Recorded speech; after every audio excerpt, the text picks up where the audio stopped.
Patrice, la presse Bonjour. qui nous interpelle ce matin. Bonjour à tous. Oui, pas mal d'interrogations ce matin à la une des journaux. Prenez celle des Échos. En quels termes le Royaume-Uni va-t-il divorcer de l'Union européenne? Le projet de budget de l'Italie va-t-il déboucher sur une crise avec Bruxelles? Quel avenir pour Angela Merkel après la gifle électorale que viennent de se prendre les conservateurs en Bavière?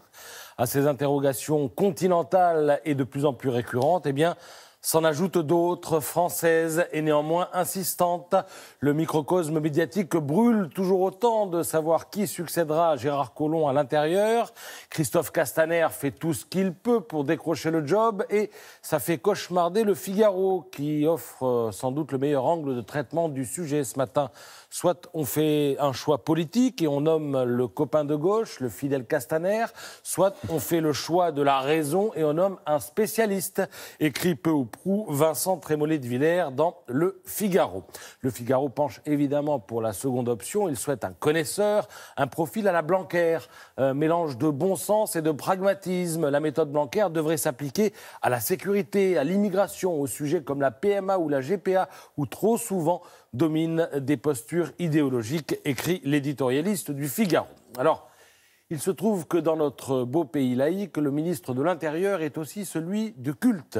Et il se trouve également qu'Emmanuel Macron nous a promis pour cet automne un cadre et des règles pour un islam qui se vivrait conformément aux lois républicaines. Dans cette attente, je suggère à tous ceux qui rêvent de devenir ministre de l'Intérieur de lire La Croix, parce qu'on ne va pas se mentir, le morceau de choix du jour, il est là, dans La Croix, sur cette page d'un excellent reportage réalisé par Anne-Bénédicte Hoffner et Flore Thomasset à Aiguilly, une bourgade de la région parisienne. Les deux reporters ont passé 3 semaines sur place. Parmi les 4000 habitants privés de mosquées, celle-ci ayant été fermée il y a 2 ans pour cause de salafisme aigu.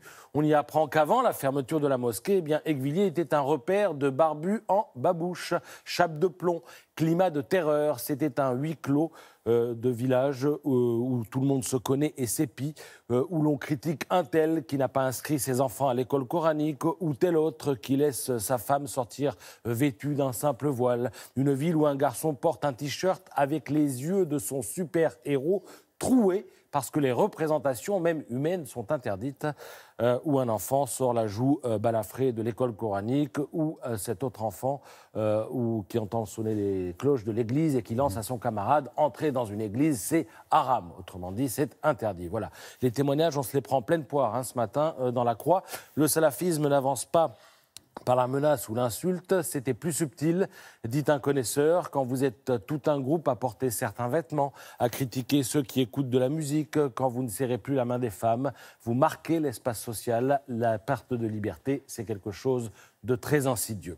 2 ans après la fermeture de la mosquée, eh bien, l'ancien imam est toujours dans les parages. D'ailleurs, il continue à prêcher, mais sur Internet.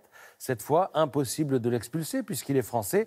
À Aiguilly, quand on aborde le chapitre solutions, eh bien on parle de mixité sociale, on parle de dialogue interreligieux, on parle de travailler avec les gamins, avec la future génération, un peu comme s'il était admis que l'actuelle génération eh bien, est d'ores et déjà perdue.